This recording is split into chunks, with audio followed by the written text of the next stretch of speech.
ফলের মধ্যে আমি সবথেকে খেতে ভালোবাসি আতা। তবে আজ এই আতাটা এতটাই সুস্বাদু হবে যদি বুঝতে পারতাম তাহলে কিন্তু আরও বেশি করে নিয়ে আসতে বলতাম গুলুর বাবাকে।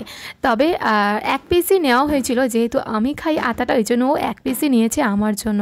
তো বাড়িতে এসে আতাটা যখন ভাঙলাম, এত মানে আতাটা দেখতে যেমন আর খেতেও এত সুস্বাদু গুলুর বাবাকে, সেটা আমি বলছি। গুলুর বাবা তো বুঝতেই পারছে না। তারপর যখন গুলুর বাবাও খেয়ে দেখলো, গুলুর বাবাও বলল সত্যিই তো আতাটা খুবই সুস্বাদু, আগে বুঝতে পারলে আরও বেশি পরিমাণ নিয়ে আসতাম। তো গুলুর বাবাও বলছে যে এই প্রথম এত সুস্বাদু আতা ও খেলো।